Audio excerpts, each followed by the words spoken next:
Good morning, and welcome to our 2020 Candidate Forum. My name is Bill Allen. I'm the President and CEO of the Greater Beaumont Chamber of Commerce, and I'm going to serve as the moderator for today's forum. So first, a brief word about the diversity group that we partnered with for this. Our diversity group is made up of men and women from different cultures, backgrounds, and areas of Beaumont who come together to better understand each other, the community, and its needs. One of the ways we hope to accomplish this is by hosting candidates forums like you're going to see right now. For over 3 years, this group has brought Jefferson County voters the opportunity to learn more about the candidates running for various offices.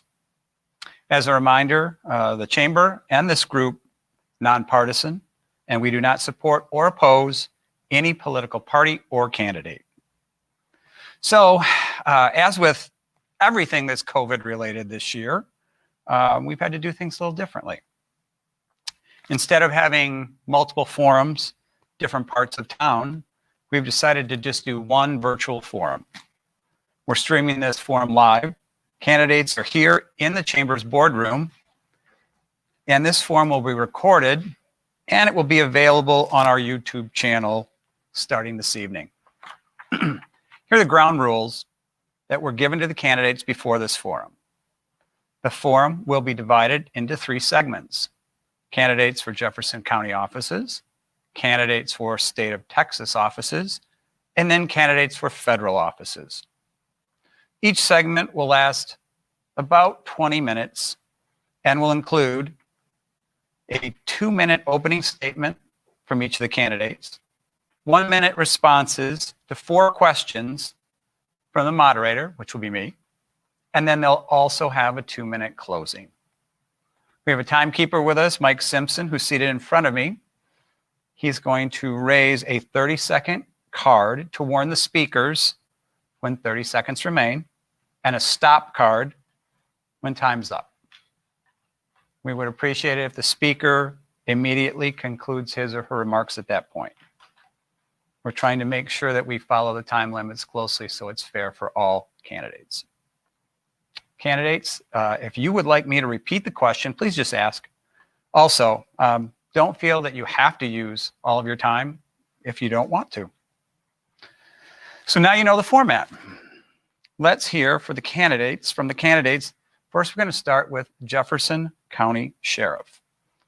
Just to let you know, Sheriff Zena Stevens was unable to be with us today, but we have Mr. David Odom with us. David, welcome. Thanks, sir. So why don't we start with a 2-minute introduction. Go right ahead. All right, sir. My name's David Odom, and I'm a lifelong resident of Jefferson County. I was born and raised here in Beaumont. I attended Monsignor Kelly High School, graduated in 1986. In 1988, I joined the United States Marine Corps, where I served 6 faithful years as a military policeman, achieving the rank of sergeant. Upon obtaining my honorable discharge, I returned back to Jefferson County, attended the Lamar Regional Police Academy.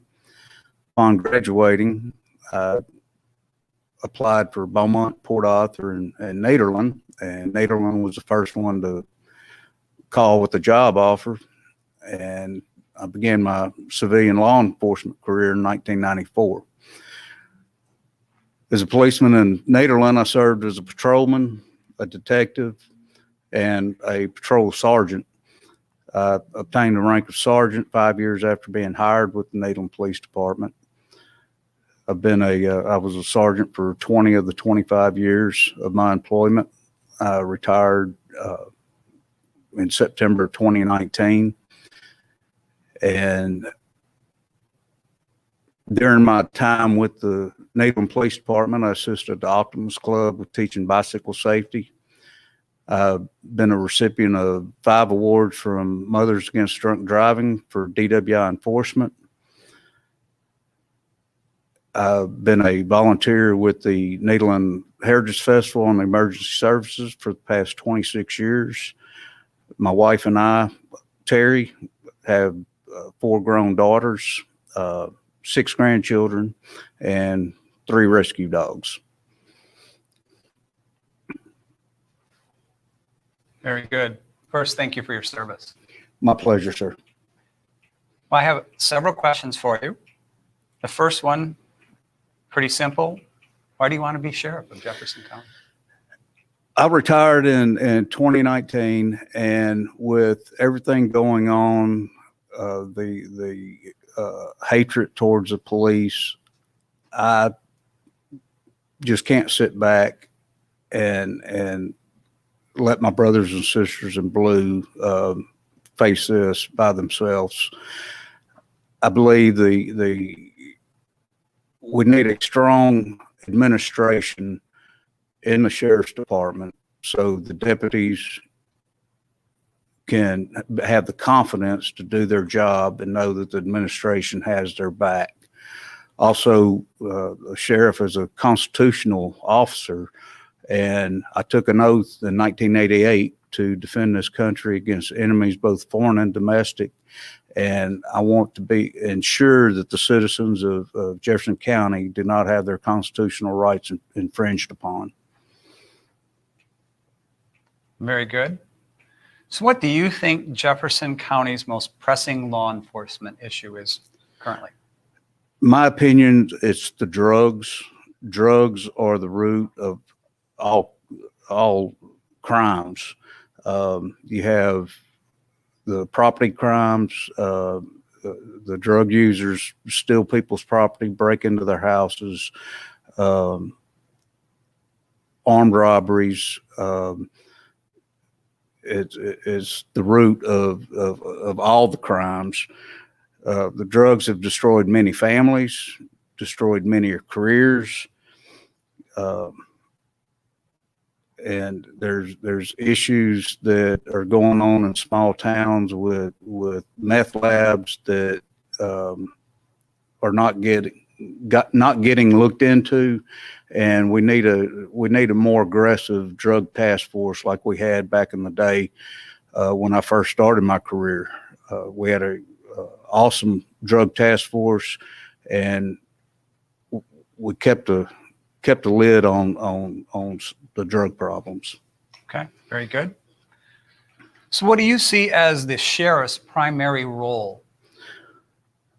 A sheriff needs to be a person of integrity, needs to be a strong leader addressing the concerns of the citizens.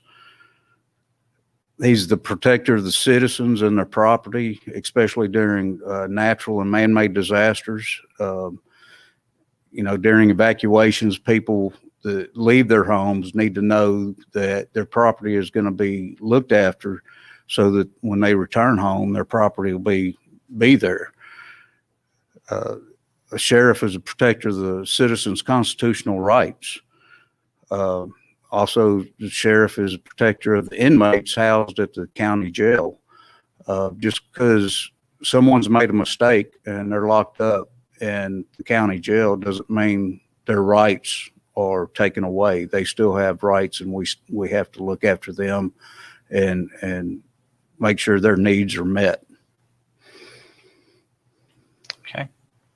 Last question for you. Can you please describe, and you talked a little bit about it, but describe your law enforcement and managerial experience?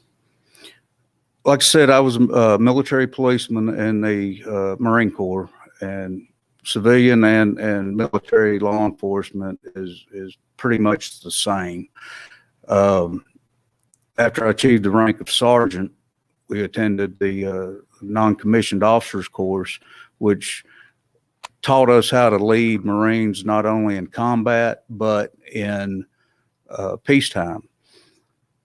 I was in my last duty station. I was in charge of 1st Platoon, which was a platoon of Marines of the military police unit, and we were in charge of the security for Sink Pack, which was nicknamed was Little Pentagon.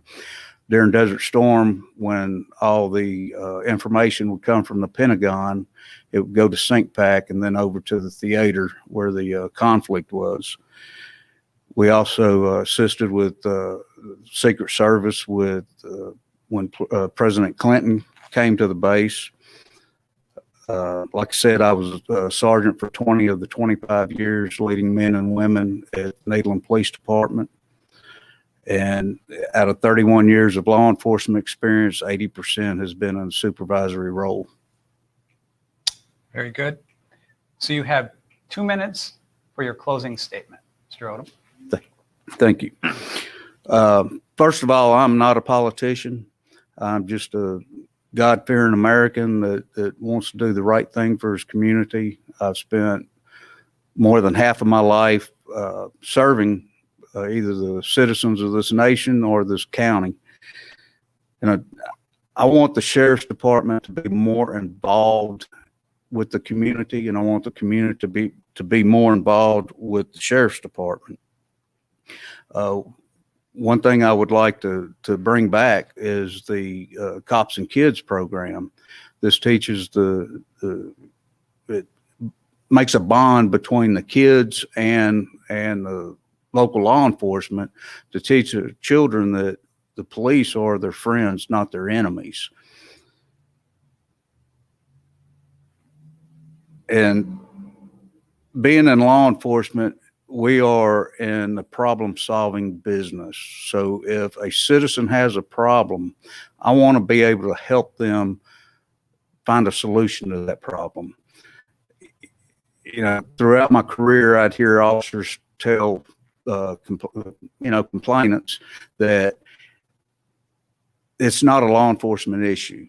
Well, yes, sometimes it's not a law enforcement issue, but we can point the citizen in the right direction to help them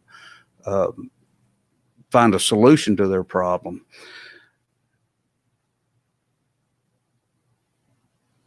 And actually, law enforcement is like a business. The citizens are our customers, and without customers, a business cannot be successful. So we have to take care of our businesses. If we fail the citizens, or if we fail at our job, we fail the citizens. In reality, I can't solve everyone's problems, but I can sure try. Very good, Mr. Odom. Thank you very much. We wish you the best of luck in November. Thank you for inviting me to the forum. Absolutely. Thank you. Okay, we're going to move on to Jefferson County Commissioner Precinct 1. We've got 2 individuals, and we're going to try to focus, get a little technology going here today. We've got Mr. Vernon Pierce. Come take a seat, please, sir. And we have Mary Parkenson, who is going to be via video. So we're going to see how we do with a virtual phase of this. Mr. Pierce, why don't we start with you? Can you please give us your 2-minute introduction? Well, thanks, Bill, and I appreciate you having me here today. And thanks for everybody else that's joined us virtually for being here. I am Vernon Pierce. I am running for County Commissioner Precinct 1. I'm Eddie Arnold, the current commissioner, is retiring at the end of the year. A little bit of my personal history is I've lived here for 22 years. I'm one of those folks that's now a Texan, was not born a Texan, but we were transferred 22 years ago, and I retired here. And we talked about where should we be in retirement? Where do we want to move? Do we want to change location? And we think this area is the best in the world. We have lifelong friends here. Why would we ever want to change? I'm married to Sherry Pierce for 43 years. We have 2 grown children, Karen and Hugh. We go to Wesley United Methodist Church. My platform is, I believe, in an open, honest government, a transparent government, a government that gets things done for its people. I also believe in low taxes, which means we got to manage our budgets. We need to raise our tax base, not our taxes. I also believe in regional approach to solving things. My qualifications are I retired from energy after 43 years as Vice President of Customer Service. This meant I was responsible for the engineering, construction, the 24 operation, customer service. I had to manage large budgets, large workforce, and we were honored to receive the J.D. Power Award by our customers twice. I started the Jefferson County Long-Term Recovery, a nonprofit organization that helps people that have been damaged by a storm. I member a lot of committees. I'm on Symphony of Southeast Texas Board Director on their Finance Committee. I'm on this board, Chamber of Commerce Advisory Board, and I lead their Advancing Business Industry. I am running out of time here, but I do want to be your next county commissioner. I hope everybody will vote for me. Thank you, sir. Ms. Parkerson, can you please give us your 2-minute introduction? My name is Marinette Landry Parkenson, and I am a lifelong resident right here in the city of Beaumont, Texas, Jefferson County. And I attended Dunbar Elementary, Crockett Middle School, and I am a graduate of Central High School. I am a mighty, mighty Jaguar. I also attended Lamar University, where I received my first degree in accounting. I have been living in the same house for over 28 years in the city of Beaumont. I have been married for 30 years, and we have 3 beautiful daughters and 3 beautiful granddaughters and 1 grandson. Yay me, we finally got a grandson. And we're also raising our nephews. I'm running for County Commissioner of Precinct 1 as a write-in. Therefore, you would write in Mary, M-A-R-I. I am a public servant in every aspect of the word. I am a BISD educator. I'm a deputized voter registrar. I am an activist, a Sunday school teacher. And every day, I am fighting for the future of Jefferson County, right here in the city of Beaumont, Texas. I also want to give a voice, and I want to represent. And we're always talking about diversity. And so in that diversity, I want to diversify the commissioner's court. That's why I'm also running for county commissioner of Precinct 1. 30 seconds, ma'am. I'm done. Thank you. Okay, very good. And let's move on to some questions. Mr. Pierce, we're going to start with you. Why do you want to be a county commissioner? You know, I have a desire to serve. We love living here, and I want to give back to the community. I want to be part of the community. I have good experience with managing large budget, large workforce very safely, at the same time helping our customers out. I have experience in emergency management and work closely with the county's Emergency Management Operations Center, and I get along with others. I think our county commissioner's court is they work well to accomplish the goals of the county, and I want to be part of that. Very good. Ms. Parkerson, why would you like to be county commissioner? I have a deep passion of community service.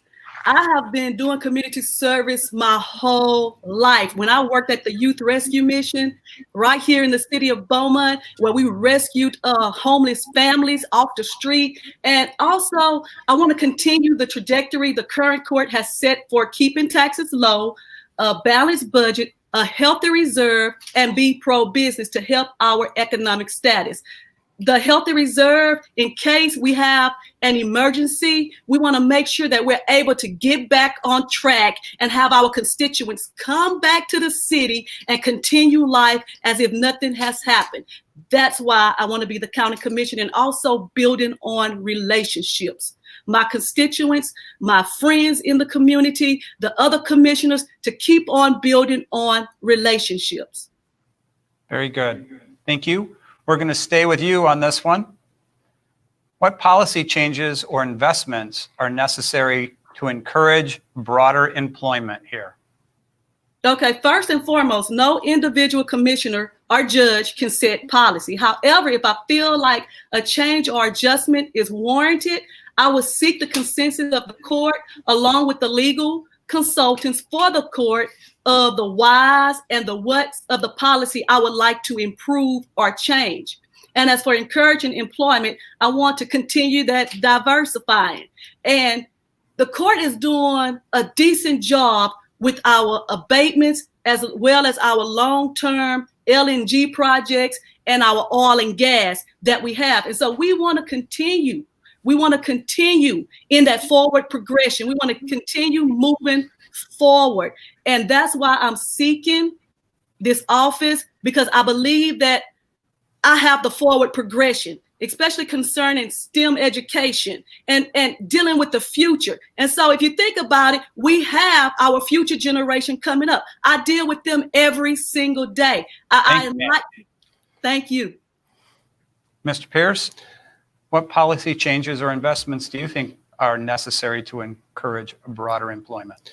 You know, I'm very familiar with tax abatements, and that's one of the tools that we have to encourage growth in our area.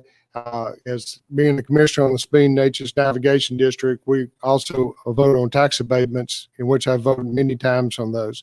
But I think tax abatements needs to be held so that if you offer a tax abatement, you need to find a way to hire locally and encourage local employment so we can get the citizens of Jefferson County hired. I also believe we need to work very closely with our local economic development groups, and we need to find ways that we need to support them.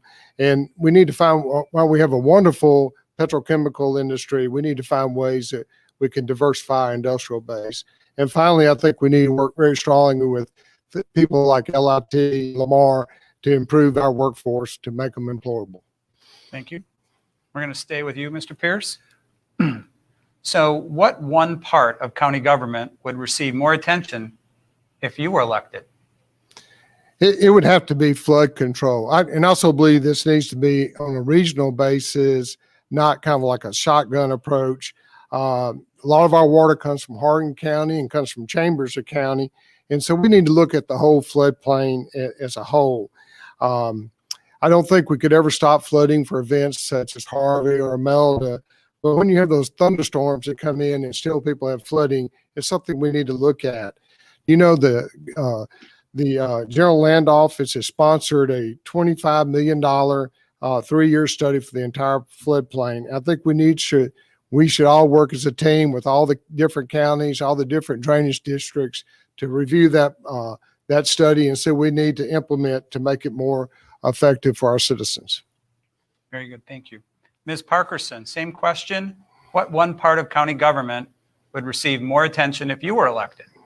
And I totally agree with Mr. Pierce, because I have drainage also, for the drainage and focusing on improving overall relationship with the municipalities, the drainage district DD6, the county drainage department, and my own precinct, and assisting all drainage plans and approving and ensuring that new projects do storm water drainage plans where we're showing that they are either approved or disapproved. And we want to make sure we bring in those regionals. I don't believe in that shotgun approach. So we want to make sure we nip it in the bud, especially when we have these storms and we're expected to receive lots of water. And so Harvey taught us a valuable lesson. And then we had the next storm. It has taught us a valuable lesson. So now that lesson is we need to be proactive. We need to stop reacting to everything that is going on and be proactive concerning our constituents in our county. Thank you.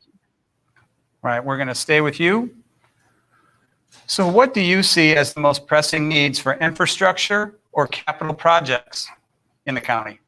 I hate to sound like a broken record, but it's drainage. And with the new development and the widening of I-10, the new construction plans, I'm sure there's going to be growth between Beaumont and Winnie with all the projects coming into play. Therefore, I have to work with all of the commissioners, because we want to make sure that we're not stuck as being an island again. We want to make sure that our constituents are safe. We want to make sure that these new developments, these new subdivisions, was my time up? The new subdivisions, improvements on the roads, we have to do the Oxford traffic study to know, and on projects where new roads can be put in to access these new developments. And once again, furthermore, we want to be proactive to stabilize all bridges and road projects. Thank you. Mr. Pierce, same question. What do you see as the most pressing needs for infrastructure or capital projects? I still go back to flood control. I think that's the most pressing need right now. I think we need to continue to look for those ways, see that regional study, work with all the different entities that affect that floodplain to see if we can stop and help the citizens of our county. Very good. Thank you. I'm going to stay with you, Mr. Pierce. talked a little bit about it earlier, but what's your experience with preparing and authorizing budgets? Well, as Vice President of Energy, I was responsible for very large capital and O&M budgets. I think our budget's around $90 million. And Texas was one of the fastest growing of our properties at Entergy. We were able to meet our budgets and serve our customers, improve our service, and improve our customer satisfaction. So I think that is a very solid reason on why I have experience with budgets. In my current job as the Jefferson County Long-Term Recovery Group, I seek grants to help people that have had damage to their homes or flooding. And with those grants, I have to live within their budgets of the grant and make a stated report to them as we complete the grant. So another budget example. Very good. Ms. Parkerson, same question for you. What is your experience with preparing or authorizing budgets? My experience with budgets began with my accounting degree from Lamar University, and I became the treasurer of the Youth Rescue Mission, as well as the financial secretary of one of my local churches. And so I want to make sure, because we take for granted that I'm just going to be dealing with my home budget. I'm going to be dealing with the county's budget. And we want to make sure that when I talk about building on those relationships, as a budget officer for the county, my task would be to listen to each department and elected official that submit their budget when there is a budget hearing, review their submission, review the past budget, and see where the difference are. Then ask decent and intelligent questions that lead to, is this a need or a want? And so we have to maintain that balance. We want to make sure that our expenditures don't exceed our revenue. And my experience is almost bring me back to my home with that accounting degree. Do I need it or do I want it? Very good. Thank you. Last question. We're going to stay with you, Ms. Parkerson. If new resources were available, what one area of county services do you feel most needs those additional resources? I hate to harp on drainage, but I am gonna harp on drainage and flood control. We have been reactive in so many situations. And what I want to bring to the table is being proactive. We have all the studies that are going on. Now it's time to be proactive. And we already know that we have flooding in Precinct 1 in some areas really badly, and we want to counteract those by acting right now. And I want to make sure that you're aware that I'm going to respond to the needs of my constituents. And that's where I will focus most of my attention for available resources. Where there's not available resources, I will seek grant funding or other means to try to attract or improve county services as needed. Thank you. Mr. Pierce, same question. If new resources were available, what one area of the county would you feel most needs those additional resources? You know, that's really hard when you put the word one in there. There's several areas I really would like to focus on. I think the first one I would think about is the unemployment rate. I was looking in Jefferson County if you listed all the counties in the state, Jefferson County is number 10 out of over 200 counties in the highest unemployment rate. We're the highest in the Golden Triangle area. And but we have lots of opportunity for employment. So I would look to see what can we do to help our citizens get employed. With the expanding of our industrial group, there will be plenty of opportunity for us to get that unemployment rate down very low. And also I'd tie this into unemployment, but we have an issue with mental health and drug abuse, and we need to find ways to cure that. And I think that helps. Once we cure that, that would help the unemployment rate too. Very good. Thank you. Why don't we stay with you? 2-minute closing statement, sir. Okay. Well, I want to thank y'all for having me here today. I want to be your next county commissioner. I have the qualifications. I know how to manage large budgets, a large workforce safely. I have experience managing taxes. I have helped many times after many disasters, whether Entergy or helping the county. I'm active in the community. I've worked hard to prepare myself to be your next county commissioner. So the day after I'm sworn in, I can hit the road running. I have been attending all the commissioner court meetings. I've been visiting departments, and I've already had citizens starting to call me with different issues, see if I can help them.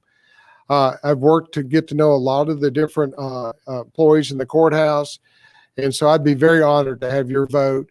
I hope that you will vote for me, tell your friends and family to vote for me. And if you ever have any questions or comments you'd like for me to know, don't ever hesitate not to call me. Thank you. Thank you, sir. Ms. Parkerson, 2-minute closing statement. I will try to do a good job letting you know when we're at the 30-second mark.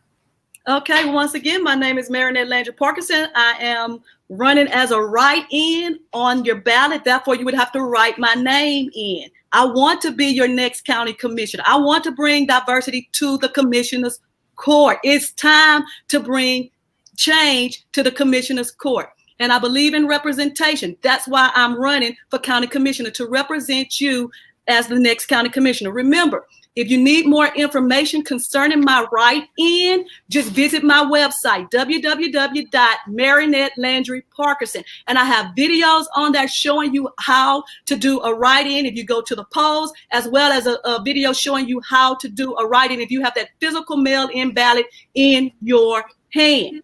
And once again, that's Mary, M-A-R-I, for the next county commissioner. I have experience. I have lived right here in the city of Beaumont all of my life. I know the ins and outs of this county right here, my stomping ground, the city of Beaumont, China, Texas, Nome, Cheek, Meeker. And so right here, I'm concerned about our rural areas as well. So remember, when you go to the polling station, when you're doing your mail-in ballot, think Mary, write in Mary, M-A-R-I, Mary. Thank you. Thank you very much. Best of luck to both of you in November. Next, we're going to move on to candidates for state offices. We're going to start with Senate District 4. Please come on up and take your seats.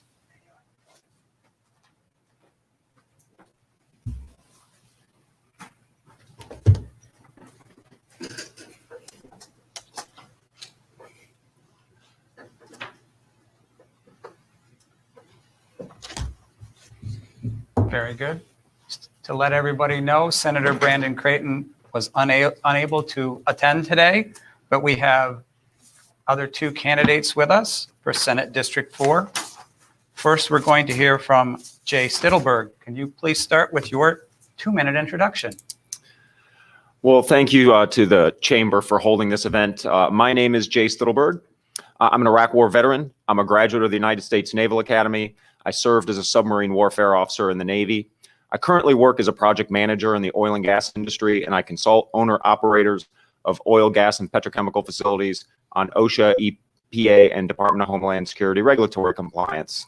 And I am your Democratic nominee for Senate District 4, the first one in nearly 20 years. And why am I doing this? I've lived in Texas for 13 years. I moved here when I got out of the military. And in that 13 years, here's what I've witnessed.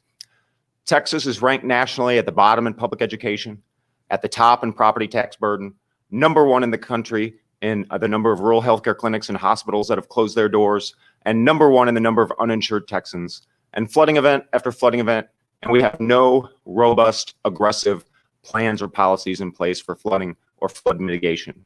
That's why I'm doing this. The status quo in Texas is not working.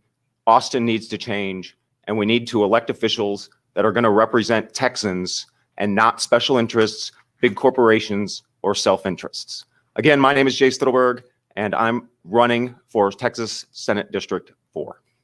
Thank you, sir. We also have with us Mr. Cameron Brock. Can you please give us your 2-minute introduction?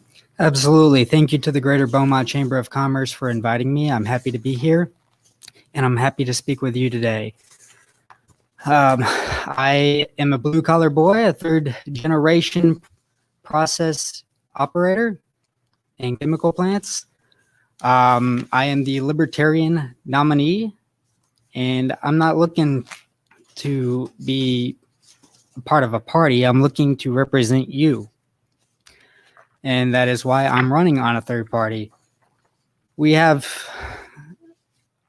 will be the lone wolf in the state Senate if you elect me. That means I won't be with special interests or do whatever the majority leader tells me to do. I will be representing you. And the best way to represent you is to let you govern yourself. I am for individual rights. I believe we need to localize education.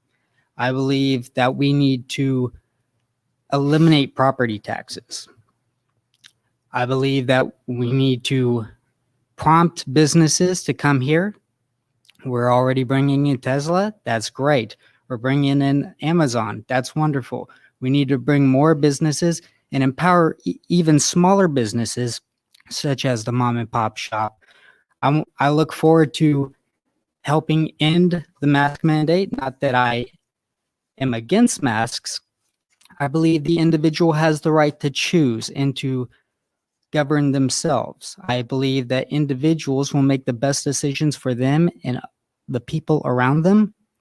And I am looking forward to helping end the lockdown that has closed so many businesses, and why Shelley Luther is now running for state senate up in North Texas. My name is Cameron Brock, and I'm the Libertarian nominee for Senate District 4. Thank you. Let's move on to the questions. Mr. Stittleburg, we're going to start with you. And since both of you will be first time in the position you're running for, name a current or former state senator or representative that you would look to as a mentor for your freshman year, and why? Yeah, thanks. That's a great question.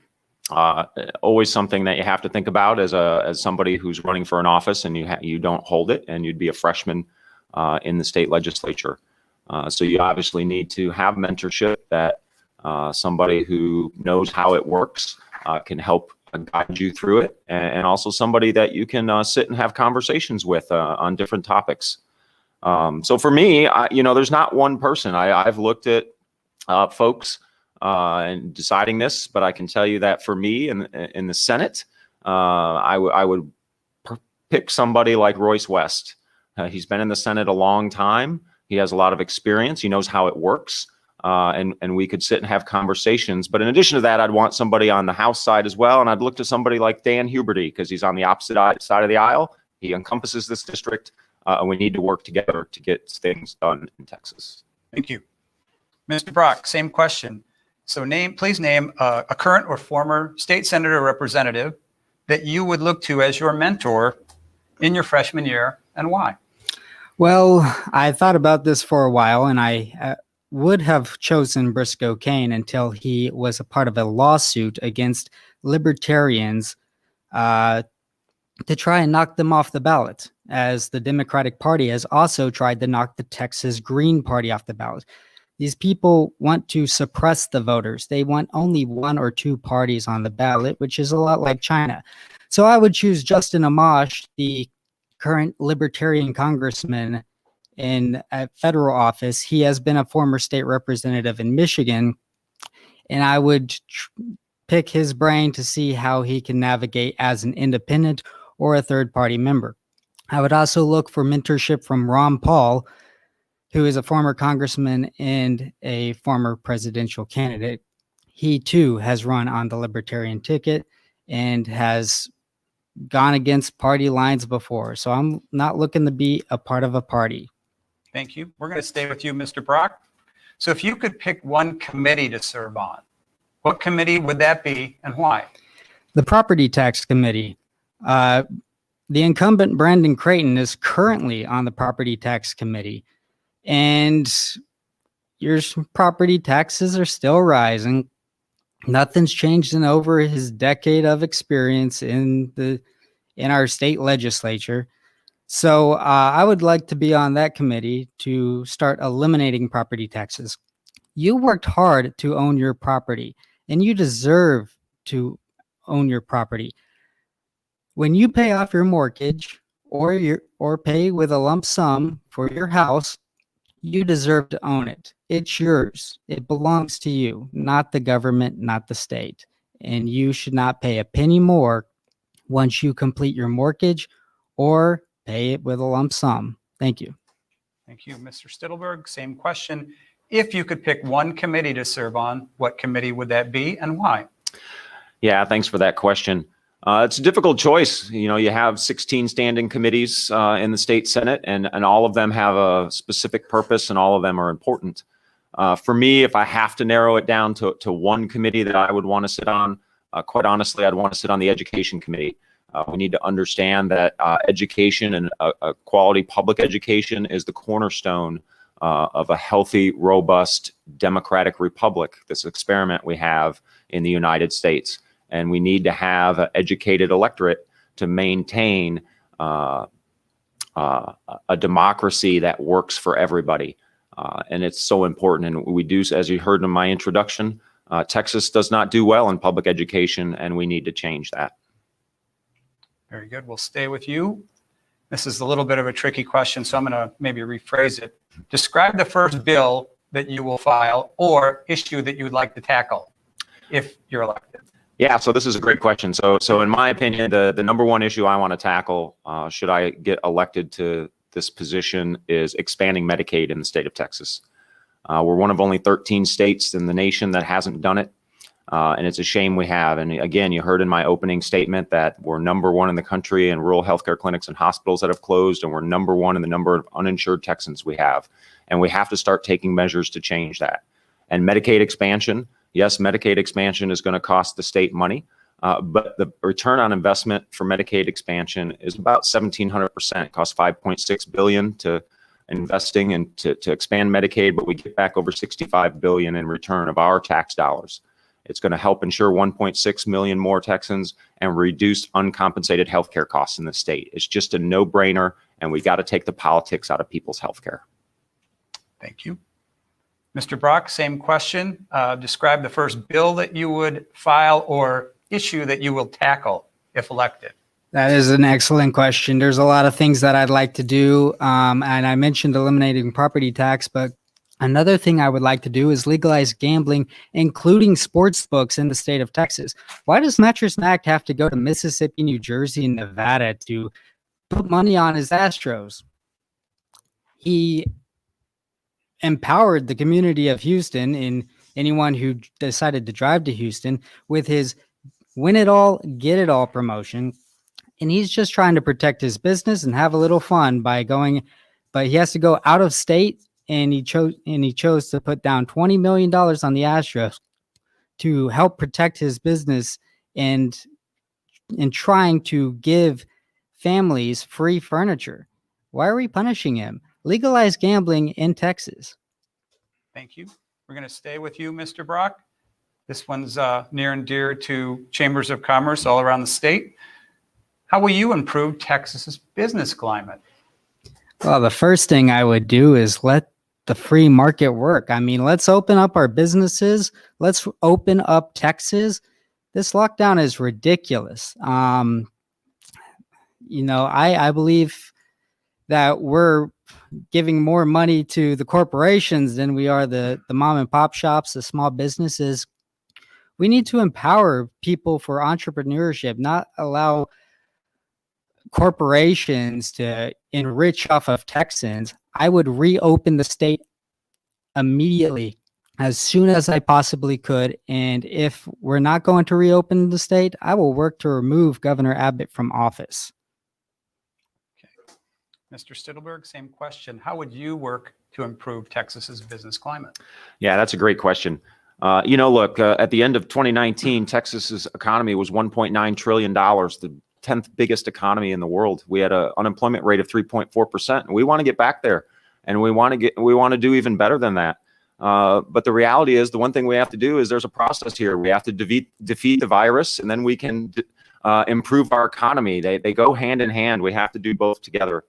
But what we really have to do is we have to make sure there's cooperation among local and state authorities, and make sure that we allow our local authorities to be able to make decisions in their local areas to help improve. We need to make sure that the business climate encourages small and local business and big box. And if we give if we give incentives, we need to make sure they're achieved. We need to make sure that we have investments in our healthcare system, because public wellness is vital to our economic development. And we need to make sure that we promote rural communities and help rural communities because they can't do it on their own, and we need to be cooperative in doing so. Thank you very much. So why don't we move on to closing statements? Mr. Stittleburg, let's stay with you. You have 2 minutes. Great, thanks. I really appreciate the chamber holding these events. It's really important that the public gets to hear what their nominees have to say on different issues and topics. And look, my military background, I worked with people from all walks of life. I led departments on a nuclear submarine, and I didn't care where they came from. I didn't care if they were rich or poor. I didn't care what party they were in. I had to build a team and accomplish a mission. And I look at politics very much the same way. We can't accomplish anything in politics if we can't sit down and talk to each other. We can disagree on policy issues. That's what makes our country healthy. That's what makes our country great.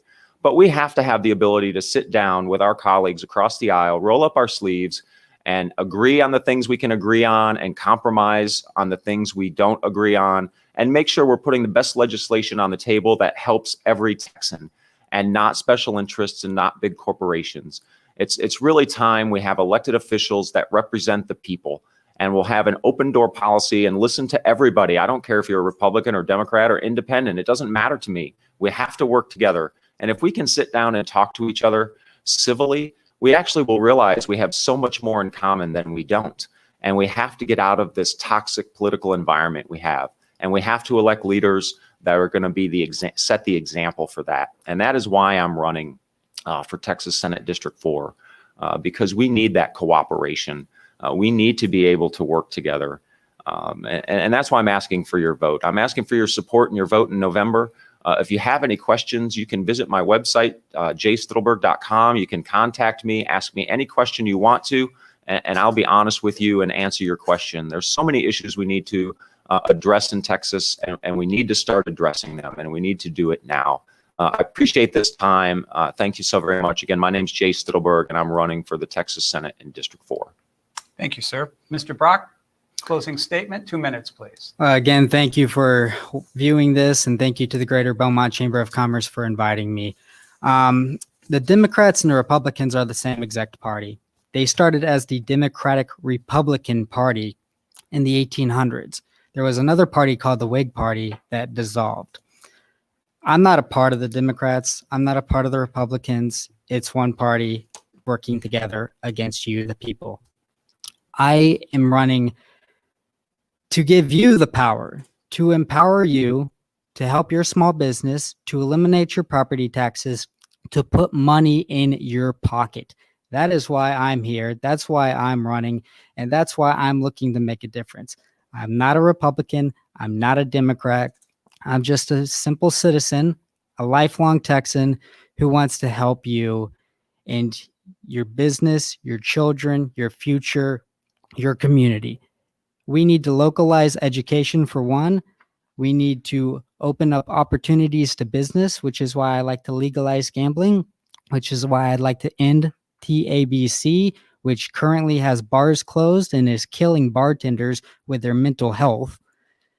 And I'd like to eliminate your property taxes. Again, my name is Cameron Brock. I'm running for Senate District 4 as the Libertarian nominee, and I want to put the power in your hands. Very good. Thank you both for being with us. Best of luck in November. Thank you. Thank you. Appreciate it. You bet. Thanks for showing up, Cameron. I like it when people show up. Thank you. Next up on our agenda, we have State Representative District 22.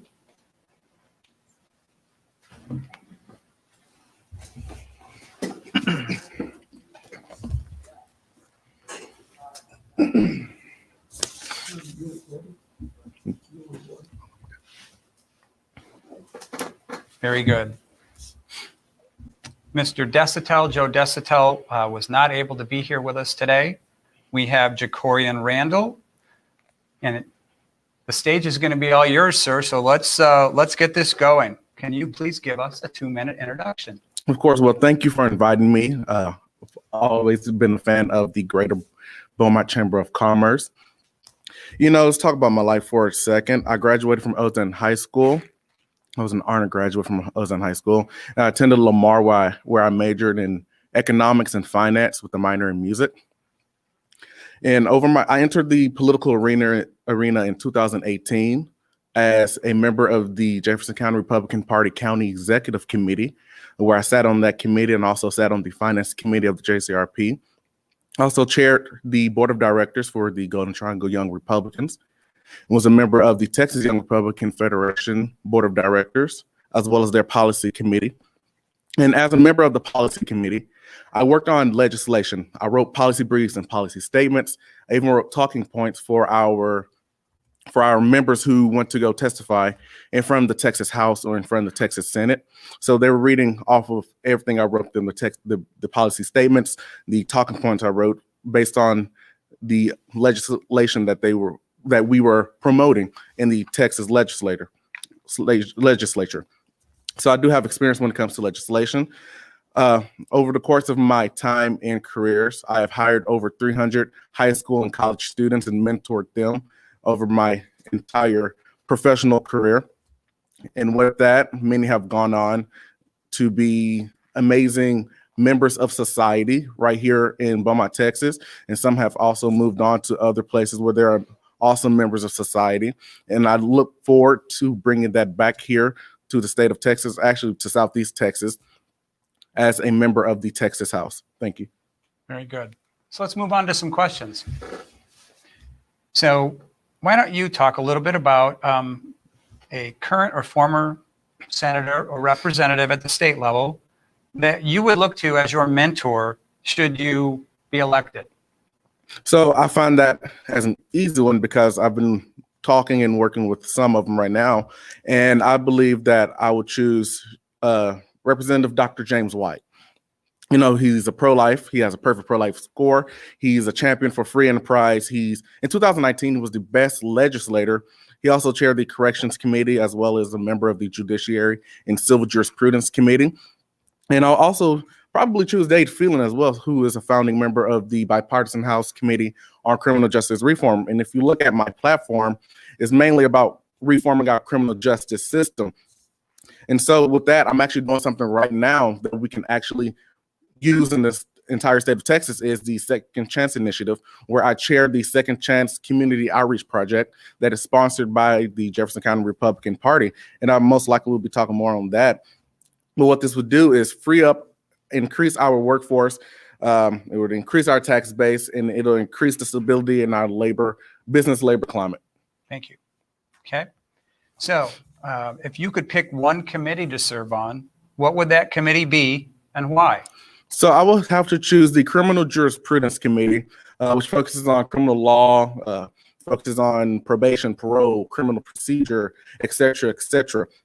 And, you know, for decades upon decades, we have been focusing on tough on crime policies and spent billions of dollars on tough on crime policies that have been proven to be ineffective, inefficient, and just simply don't work.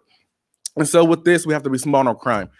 As a member of the Criminal Jurisprudence Committee, I will propose smart on crime legislation that will increase the protections for life, increase the protection for liberty, increase the protection for property, that'll create opportunities for those in our criminal justice system so that they can pursue happiness once they re-enter society. So we have to get that recidivism right now, and we have to get them from the life of crime and actually being an active member, a part of society.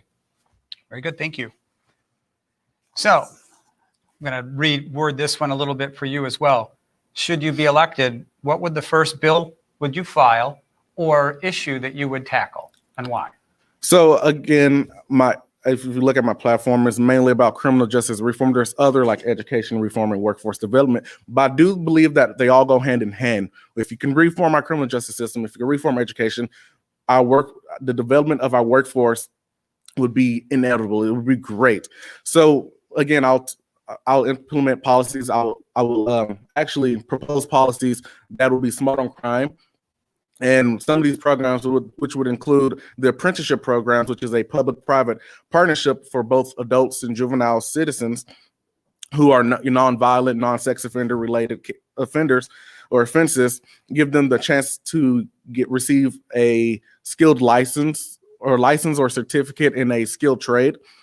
And here, that's giving them an opportunity. And I believe in opportunity.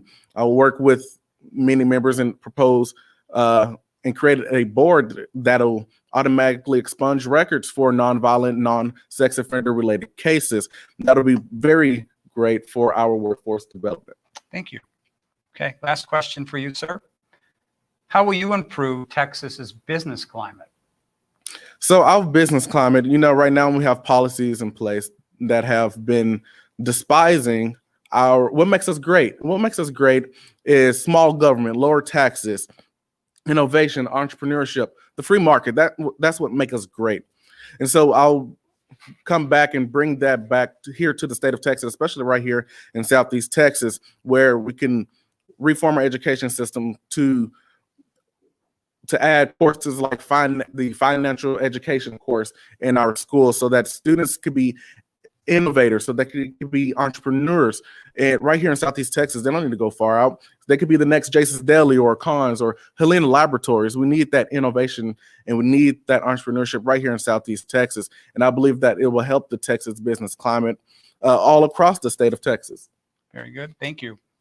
So we have 2 minutes for a closing statement. Please proceed.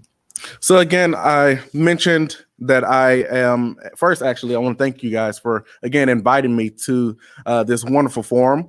But I mentioned earlier that I chaired the Second Chance Community Outreach Project that pretty much gives a second chance to those who have a minor offense or a minor offense or non-violent offense on their record, and to get it expunged. We actually have a team out right now, a team of lawyers who are going to work pro bono to help get their records expunged.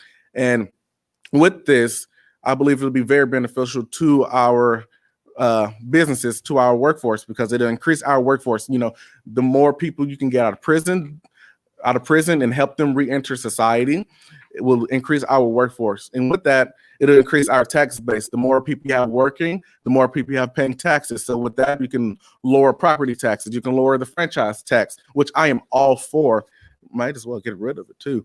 I'm also for, and if with this Second Chance initiative, it increase the business labor climate, which would be great, because right now we have a cash bail system and poor people are getting locked up in prison because they just cannot afford to pay bail, these ridiculous bails or fines or fees. So they lose their job while they're sitting in prison, and that pretty much destroys the business labor climate, and it interferes with that. So we must protect that stability. We must have stability on there. So with everything that I am trying to do is to bring a rebalance to our criminal justice system that'll protect life, that'll defend liberty, that'll defend property, that'll create equal opportunities so that everyone, and I mean everyone, can pursue their happiness, because these are their God-given rights, and we are a republic who believes in God-given rights. Thank you. Thank you. Mr. Randle, thank you very much for being here with us today, and we wish you the best of luck in November. Thank you.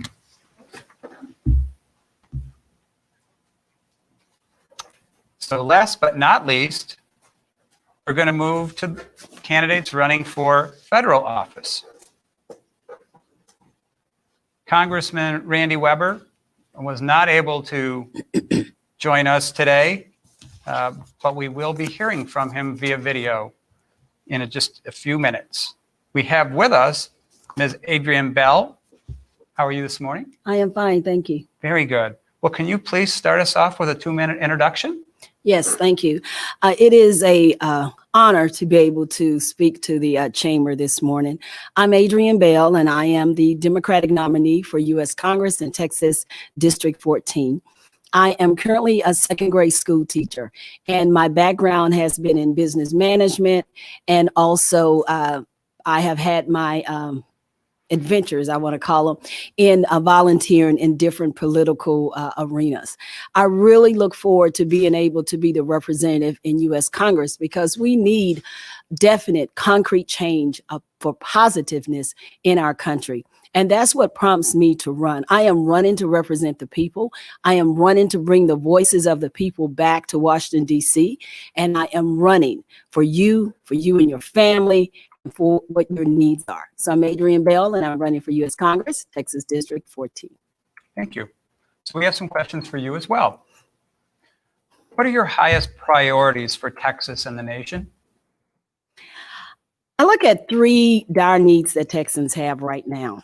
Our number one is education. Our number two is climate change and having climate action. And number three is our economy. When we look at education, and as a public school teacher, I can tell you from experience of what we're going through with COVID. We are teaching virtually, and we're also teaching in school. Teachers are being placed under tremendous pressure to deliver instruction that they generally just have not been trained for. And when we come to the climate change, we've got hurricanes that are going on that are just becoming more ferocious and becoming more frequent. With our economy, there is nowhere in the United States that someone making minimum wage can rent a 2-bedroom apartment. We have tremendous challenges in America, and we've got to face them. Very good. Okay, assuming you're victorious, could you please choose a single issue that you would prioritize in the coming term, and then just describe what you're going to do to accomplish that? The largest crisis facing America right now is COVID. COVID has changed our lives. When you think about, and I'm going to just give another experience of going back to school in person, and teachers are required to wear a mask. And we are required to teach students with a mask on the entire day. And COVID has changed education, and education has to change with COVID. Our lifestyles, we have lost the ability to just go to the store and buy Clorox wipes and just buy Lysol. It is a big deal for someone to find Clorox wipes, and they just let everyone know. But if we do not get a hold of COVID, our economy is going to continue to tank. Our rental evictions are going to continue to increase, and our quality of life is just continuing to decrease. So number one is getting a hold of COVID and making sure that we can start back normalizing our lives. Very good. So we'll switch gears a little bit. Can you please identify 3 national security threats to the United States, and then choose one and explain your approach to dealing with that particular threat? There are 3 threats that the Department of Homeland Security identified, and those 3 I agree with. One is white supremacy. Secondly, we have the economy. And thirdly, we have the Russian cyber attacks. And so I'm going to talk a little bit about economy, because right now it is crashing around about us. And I talked to residents in Texas 14 who are really concerned about what they're supposed to do in a time with expanded unemployment and being fearful of being evicted out of your homes. COVID has shaken the economy, not only nationally, but also worldwide. It has affected the chain of supply in basic things such as being able to get toilet paper, being able to get paper towels, being able to get computers when you need to have virtual instruction. COVID has just shaken up our economy, and our economy is at the worst point that we've seen in a long time. Okay. You touched on this a little bit, but this will give you a chance to go in depth a little bit more. COVID has definitely destroyed jobs. The economy needs to be rebuilt. What policy steps should Congress take? And I'm thinking beyond stimulus money and bailouts in the next year to create as many jobs and as much prosperity as possible. Well, let me say that we do need another round of stimulus bills and stimulus checks for Americans. Americans had only received one relief of $1,200, and that quite simply was just not enough. We can create clean energy jobs that not only take care of the climate crisis that we have, but also help to build our economy. In 2019, the fastest growing jobs were in wind and solar energy. And we can create those jobs where we can rebuild our infrastructure. We can bring good paying jobs to our areas. And then we can also attack the climate crisis at the same time. The people in Texas 14 that are polled really believe in climate solutions and really want to see a change in our environment and environmental justice. Very good. So we have 2 minutes for your closing statement. Now, Well, I want to say that I really enjoy meeting the people in Texas 14, and I am asking for your support. And as your representative in Congress, I assure you, I will work hard for you and for your family. And if you elect me to serve you, then I will have also an office that is customer service based. I will have town halls to where you can come and meet me and we can talk about the issues. You won't receive form letters from our office when you have a concern. When you reach out to our office, you will get personalized service. That is what's missing today. We have too many politicians that are in office that are bought, that are there simply because of big business and big money. I am not bought and I am unbossed. My job is to serve you and to serve you with excellence and to serve you well. So if you elect me as your next congressional representative in Texas 14, I will serve you. I am Adrienne Bell, and I look forward to being the next congressional district representative from the great state of Texas. Thank you. Thank you, ma'am. So now we are going to, via video, hear from Randy Weber.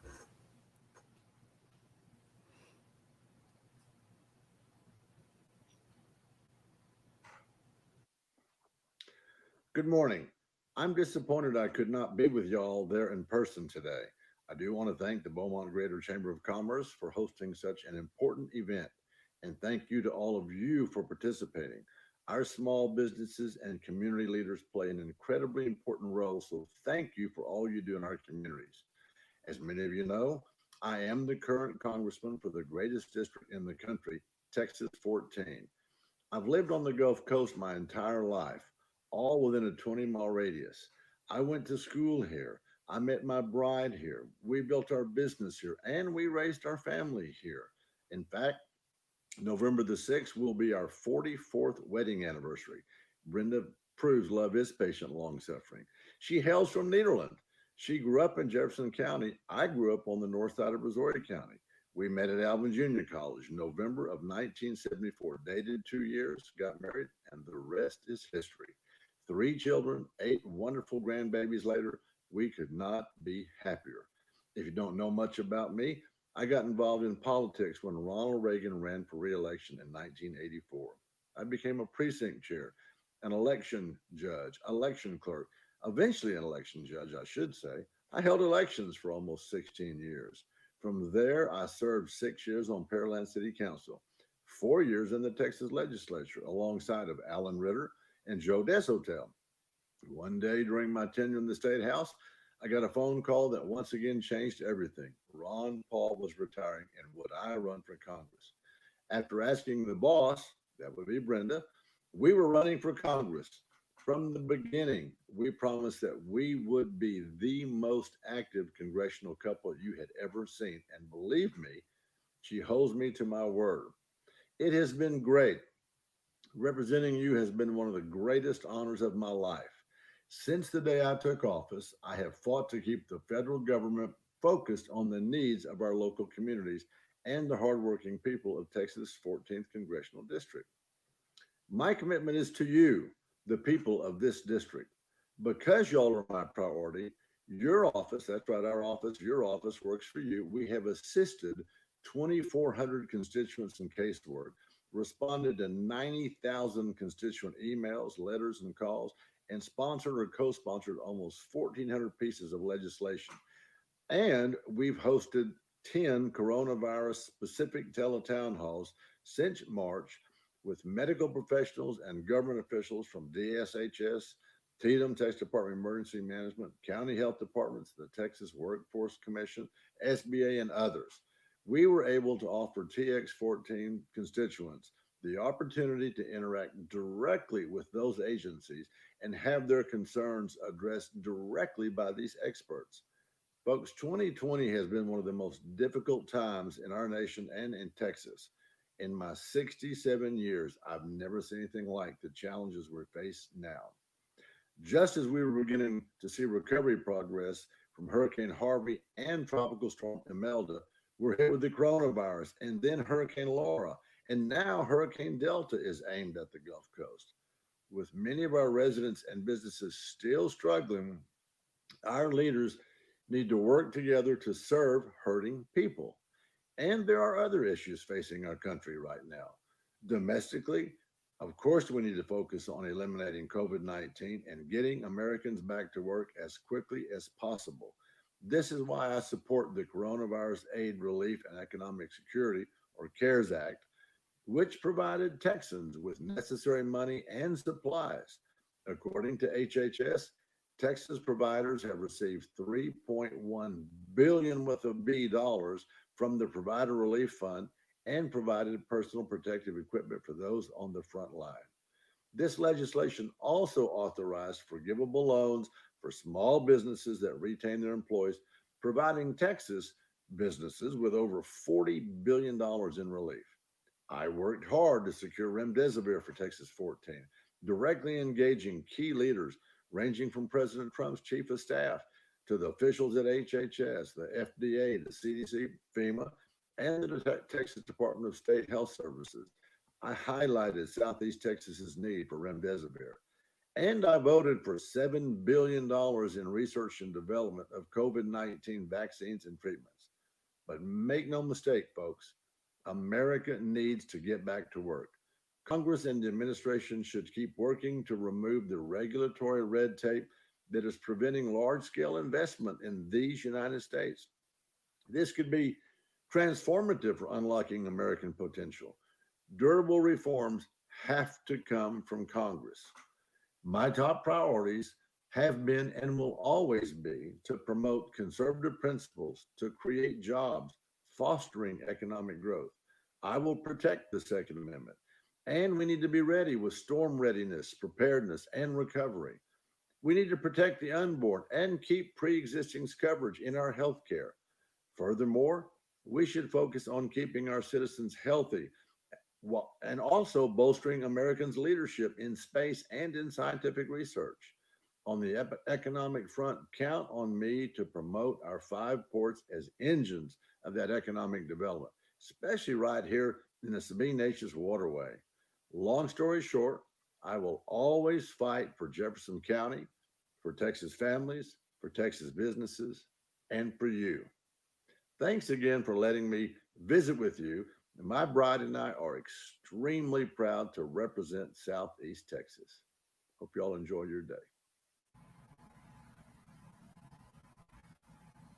Very good. Again, Ms. Bill, thank you very much for being here. And I want to thank all of our candidates for their participation in today's forum, and equally as much for their willingness to run for office. That's no small feat. You have to put yourself out there, and that is fantastic. Good luck to all of them in November. I also want to thank LIT for their lending us their video camera that we could do this and provide you this information. I think is really important, gives you information and helps you figure out who you want to vote for. I want to thank our audience for tuning in and remind you, voting, really important. You all have to do that. It's your right, and you should take care of that. On November 3rd, and just as a quick little bit of info, early voting starts next week on October 13th. Thank you very much. Have a wonderful afternoon.